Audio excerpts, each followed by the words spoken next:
Morning mga friend!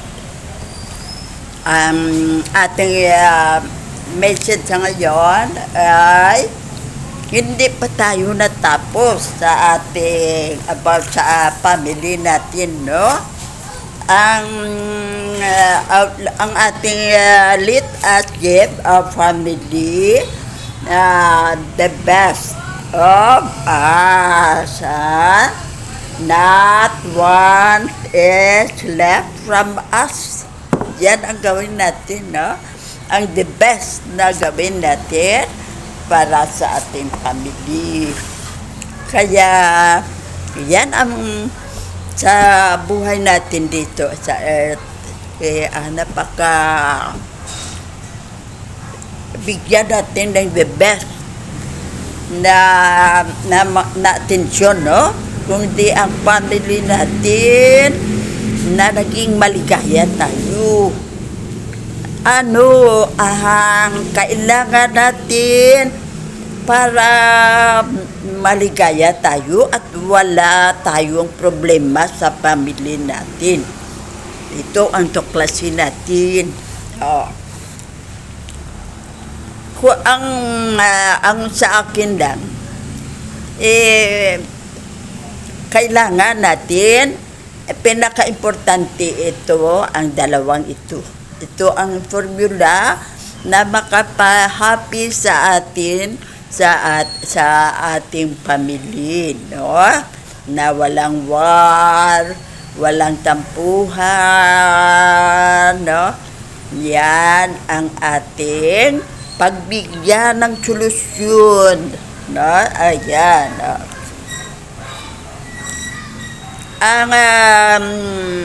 Ang ating family ay kailangan ay ng dalawa ang ating i-apply. Napaka-importante na i-apply natin ito sa ating bahay, sa ating family. Ang ating husband o wife, kung lalaki, no, at ang mga anak. Yan ang atin kailangan gawin na pagdating ng panahon, lahat tayo ay napaka the best, no? Wala tayong tampuhan, mahal natin at ang atin member of the family. Ito ang dalawa natin i-apply sa buhay natin. Good manner and right conduct at ano pa, no? Duties and responsibilities. Yan ang atin talakayin sa ngayon, no? Ang good manners ay right conduct ay kailangan sa house natin tayo na bilang may respeto sa isa't isa, no? At hasta mga anak natin, at ang anak natin, huwag natin silang pabayaan na nagtampuhan, hindi sila nagbatian, dahil yan ang pinaka-mahirap na madala nila pagdating ng age nila, no? Sa laki na sila, mga 18 na, kailangan mga maliit pa sila i-explain na nga hindi maganda ang behavior nila. Kaya kailangan yan ang i-erase yan, no? Sa atin man, ang mga mother o father, nang kailangan ang favoritism sa ating hindi apply sa ating bahay, kaya nag-cause ng problem, at saka hanggang paglaki nila hindi nila mahal ang isa't isa. Kaya ang isa ay galit, no? Siya lang always ang mabuti, ako masama na. Yan ang ano dyan, no? At ang isa pa, wag kung naibigay mo na ang isang bagay sa anak mong isa, wag mo nang bawiin ay kay nagustuhan ng favorite mong nga anak. Kay yan ang hindi maganda sa maski ako yan, bigyan mo ako at kunin mo sa akin next time. Pag binigyan mo ako, hindi na ako tatanggap dyan. Baka bawiin mo uli. Yan ang sa isip ko, kaya yan. At yan ang nagkusa sa atin na maging tabuhin ng atin anak. No? Ikaw ang naglagay sa sarili ng mga behavior na matabuhin siya. No? Na akala mo siya ang sa kanya na yung behavior, pero nagkamali ka. Tayo ang naglagay ng behavior na yan sa ating anak. Kaya ayan ang ating i-eliminate, no? Perversion, at kung naibigay na sa isang anak mo, huwag nang bawiin. Sa kanya na yan, maski sino pa ang magkagusto, mahiya lang na sila yan, basta hindi na kunin sa kung sino ang napagbigyan mo, kay hindi makakreate yan ng behavior na matapuhin siya. At kung ano ibigay mo, masama na ang loob mo, kay binilan mo siya ng favorite niya, pero hindi naman niya tinanggap. Baka bawiin mo yan. Kaya Bisaya, first time lang na ginawa mo yan, pero hanggang kailan na yan, hindi na siya tatanggap. Kaya huwag mong gawin yan sa bahay. Kung naibigay na ang isang bagay, huwag nang bawiin. Para sa kanya yan, para sa kanya. Huwag nang bawiin at i-eliminate ang favoritism, kaya hanggang paglaki nila magkaaway sila. Ang magkapatid na yan,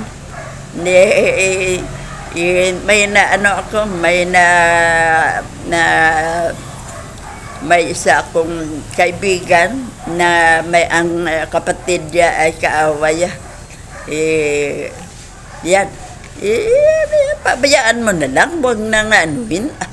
Hindi na, huwag mo na lang intindihin. Kay malaki na lang ang gulo. Kaya yan ang ating sa bahay, no? Ang ating good manners and right conduct, na ang mga anak natin pantay-pantay ang tingin. Walang favoritism, na? At mahalin, respetuhin. Kung may kasalanan,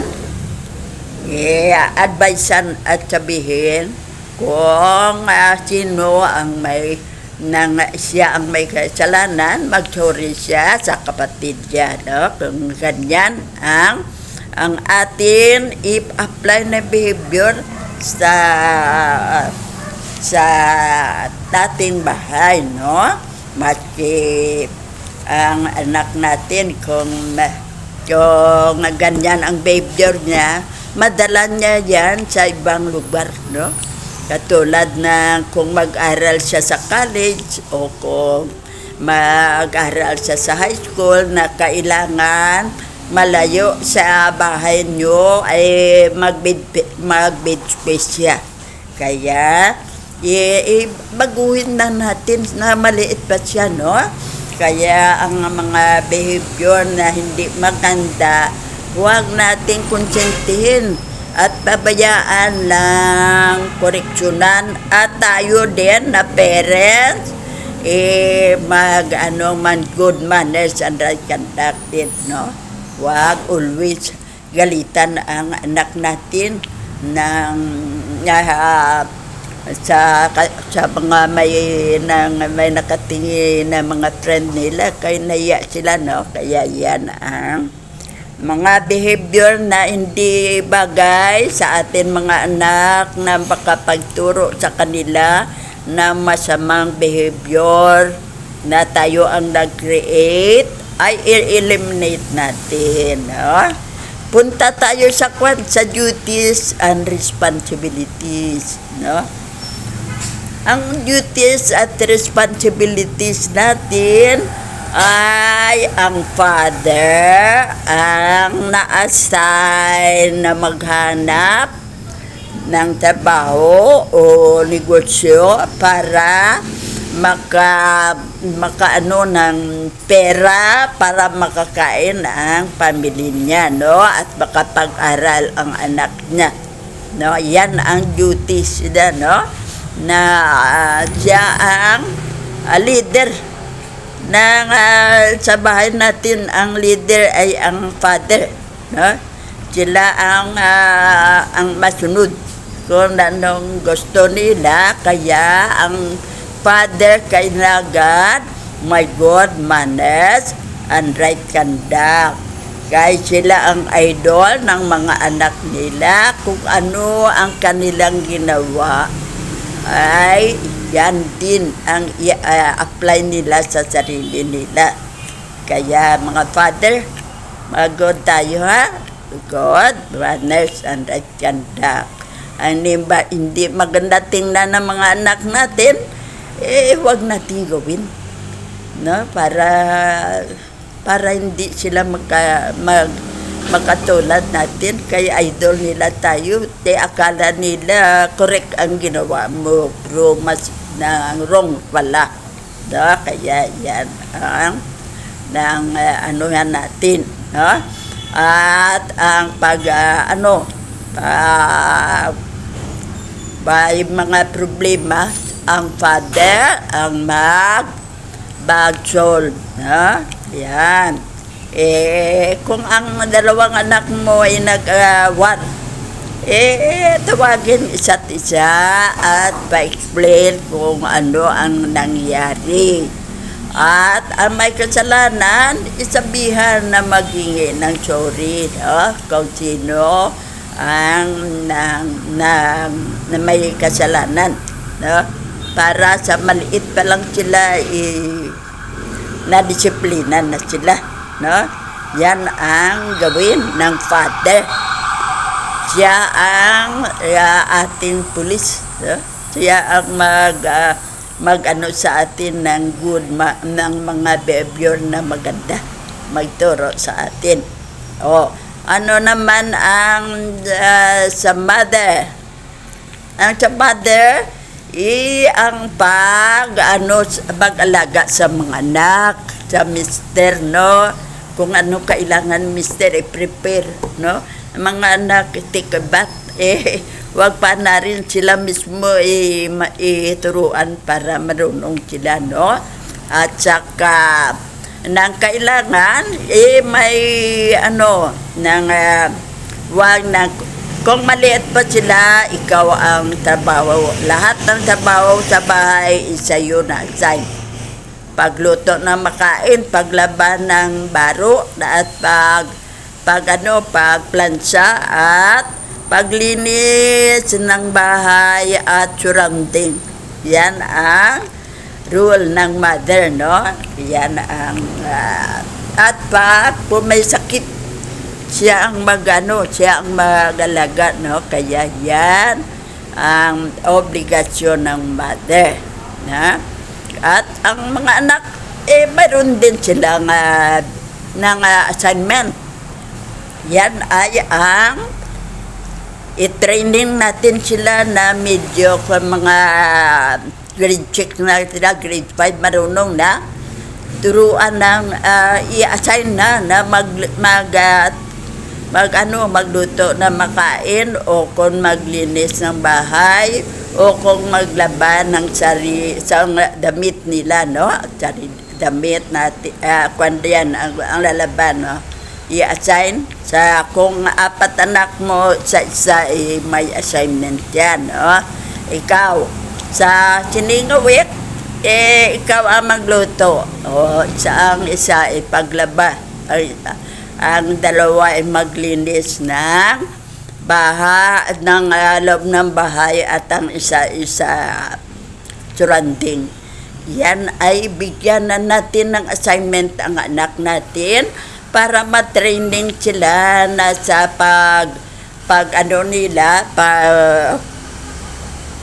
aral nila sa mga high school o college na malayo sa bahay, na kailangan nilang mag-bed space. Marunong na silang makain nila, na hindi na sila hindi ako marunong magluto. Kakain na lang ko everyday sa karinderya, no? Sa morning dito sa karinderya isa, lunch naman doon naman ako sa isang karinderya. Pagka evening doon ako kakain sa isa. Yan ang gawin dahil hindi marunong magluto. Pero kung na-training natin sila maliit pa, maski saan sila, hindi sila magutom, no? At hindi sila mabango sila, hindi sila mabaho. Kaya ang baro nila, ilang araw na nilang nasuot yan, sige lang suot. Kaya hindi ako marunong maglaba, no? Hindi ako marunong magplansa. Yan ang pinaka-the best na gawin natin sa atin anak, na matraining natin sila, ay ang magdesisyon ng sarili, no? Marunong silang magdesisyon. At yan, turuan din sa pag-ipon. Kaya mahirap na ang perang binigay mo, yan, 100 per day, ang 1,000 ang ilang day. Pag wala na silang pera, mahirapan sila. Pero kung maipon sila, magamit nila. Kaya yan, mga friend, ang ating gawin, no? At i-apply ang pagdesisyon ng maaga pa sa mga anak. Kay mahirap na hindi sila marunong. Kung hindi ka marunong magluto at maglaba, mabayad ka pa sa balaba at mabayad ka pa para makakain ka. Kaya yan ang ating assignment, na turuan ang mga anak na grade 5, grade 6, pwede na yan, no? Naturuan na silang gawain ng magluto na makain at maglaba. Kaya kailangan nila kung mag-aral sila na mag-base lang sila. Kaya mga friend, huwag natin pabayaan ang mga anak natin. Kung may problema sila, huwag galitan. Pakinggan muna kung ano. At baka wala naman siyang kasalanan, ang classmate niya lang. Kaya yan ang ating sa bahay, ipakinggan muna kung sinong may kasalanan. At yan ang gawin, hihingi ng tawad. Kaya, mga friends, tunahin natin ang problema sa bahay. Kaya, para wala tayong problema, respect, no?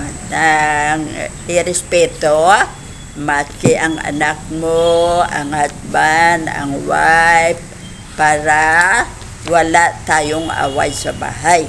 Kung hindi mo gusto ang ginawa ng mga anak mo, sabihin mo agad. Huwag mo hindi sila kausapin. pabayaan na lang, makonsente mo sila, no, na maging masama sila pagdating ng panahon. Tayo ang nag-create at nag-ano sa mga anak natin sa kung ano sila paglaki nila. Kaya mga parents, no, yan ang ating obligasyon sa ating mga anak at sa ating mag-asawa. Kung may problema, kung hindi nagustuhan ang ginawa ni Mrs. o ni Mr., sabi agad para masolusyonan at ma-stop na, no? Yan, no? Yan, ang Mr. Barkada, sabi agad na nagbigay ng problema sa atin sa bahay na wala ka dito, kaya kung pwede huwag nang maunang magbarkada mo. Si Mrs. palamad yung sabihin ni Mr. Start ng madyong kaya hindi mo na maintindihan ako at ang mga anak natin. Yan ang dahilan na maghanap ng iba ang Mr. kay wala ka naman oras para sa kanya na ipakita na mahal mo siya, no? At ang mga anak mo kay busy ka sa kaligayahan mo sa iyo lang, no, na hindi sila kasama. Kaya mga friend, yan ang ating gawin sa ating family, no? Kung ano ang problema natin, solusyonan agad kay para nang wala tayong away, no? Yan ang ating dala dyan sa good manners and right conduct natin at sa mga duties and responsibilities. Assign na ng atin ng mga anak, hindi tayo lang ang gagawa dyan. Kailangan makatulong ang mga anak natin sa gawaing bahay, no? Kaya para kagyan dalatalning na yan paglaki nila, magamitan nila, no? Kung saan sila makaaral, na tulo na lang sila, no?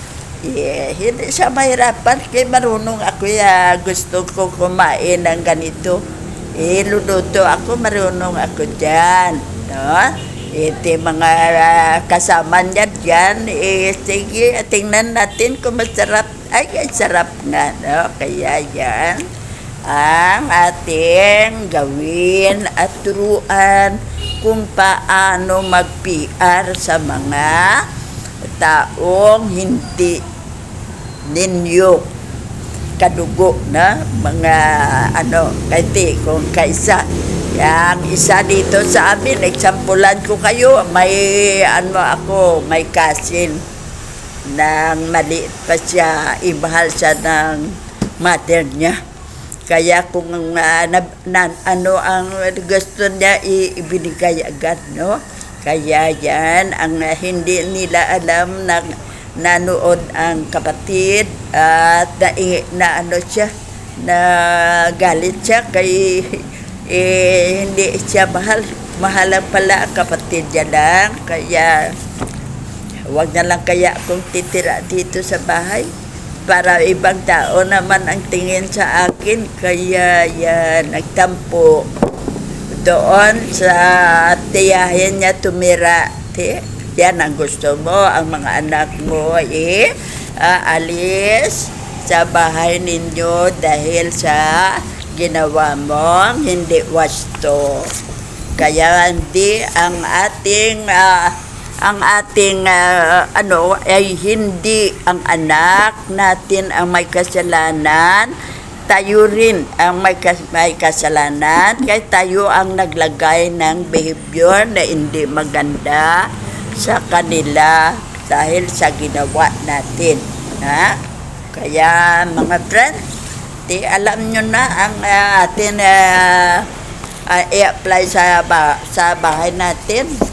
Ayan ang atin good manners and right conduct, ang duties as responsibilities, i-training ng mga anak natin ng gawaing bahay, no? Para hindi sila mahirapan pagdating ng panahon na magsulo na sila, no? Kailangan marunong din sila.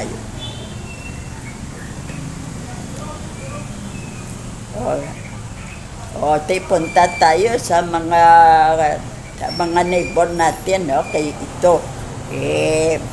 Ang atin na finish na tayo sa family natin, no? Napunta naman tayo sa neighbor natin.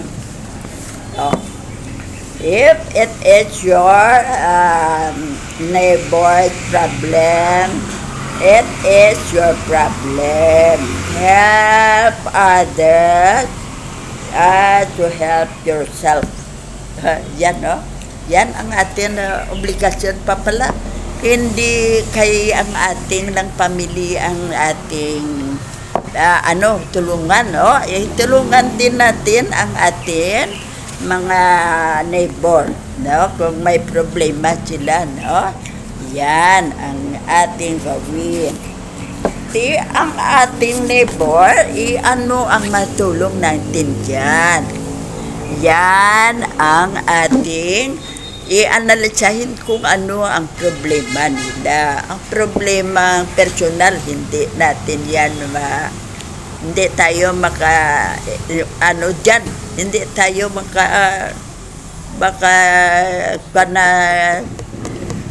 tayo kay pamilya na iyan na problem. Ang problem na kailangan matulungan natin, hindi lang sa pera, kundi sa mga salita at sa gawa. Anong mga salita at sa gawa natin? Anong gawin natin? Kung kailangan nila ang tulong natin, katulad ng may problema sila sa sakit, turuan natin kung anong gawin, kung anong sakit mayroon siya. Doon mo siya dalhin sa doktor na maka-cure sa kanya, no? Na hindi masayang ang pera, no? Kay interview mo siya, no? Ano ba ang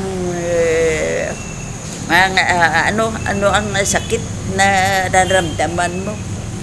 Ito, na sakit ang stomach ko. Sige, magkuhan ka, ka na dyan, punta tayo sa doktor sa part na yan ng katawan mo. Ayan ang gawin natin, no?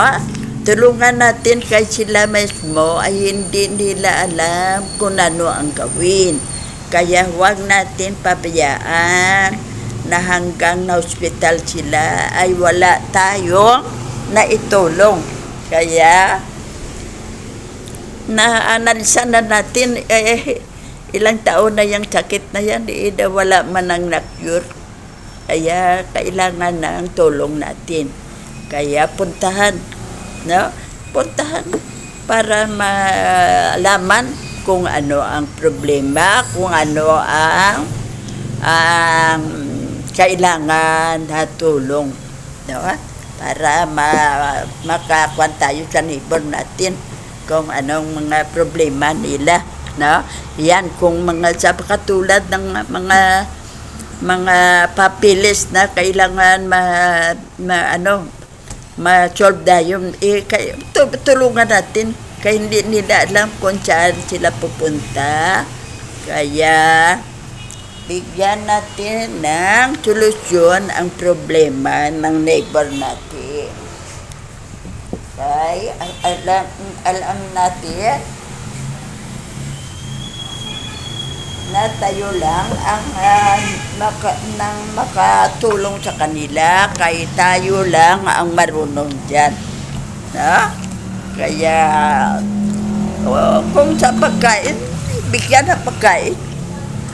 Kung sa gamot, doon tayo punta sa free ang gamot, no? Yan. Doon tayo nang hihingi ng tulong para matulungan sila kung maliit man lang, tulungan natin. Huwag nang magdamot ng pera kay ang pera ay madali natin makita kung marunong lang tayo, hindi tayo patamad-tamad, no? Marunong lang tayo mag-ideya kung paano tayo makapera. Kaya, wag ipagdamot sa neighbor.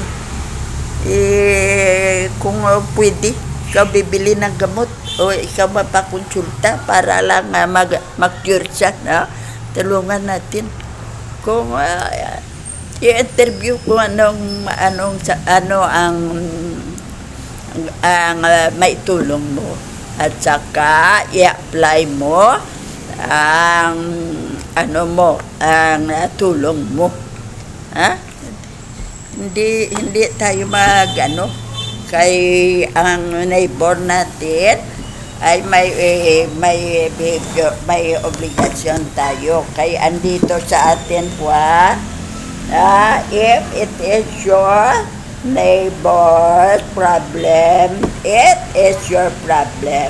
Help others as you help yourself. Yan ang gawin natin. Kaya mga friend, alam na natin ang gawin natin, no? It is not how much you learn that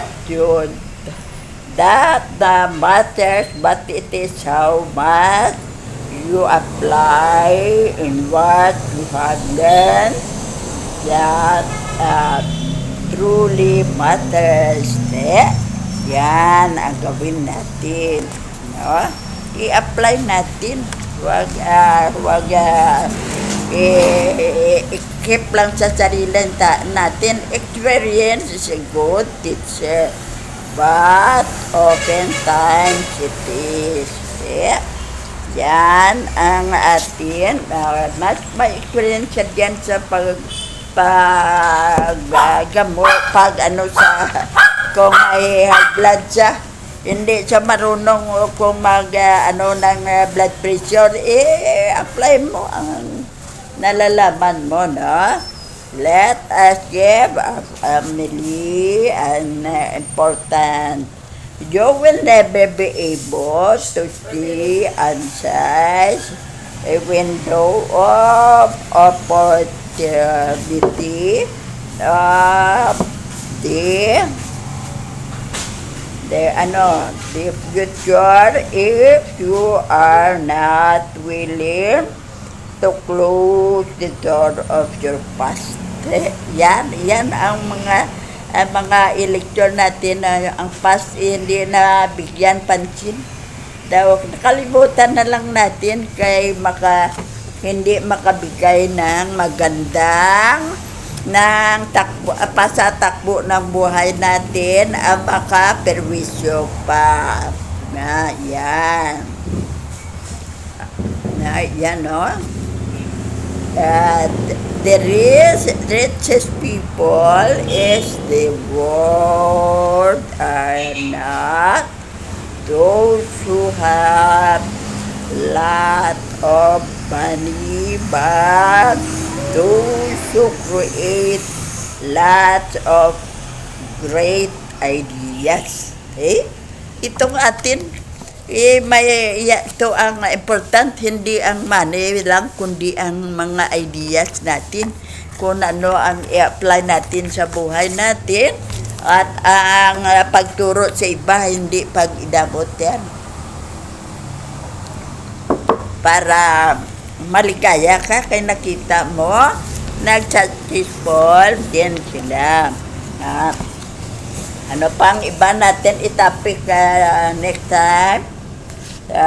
Faith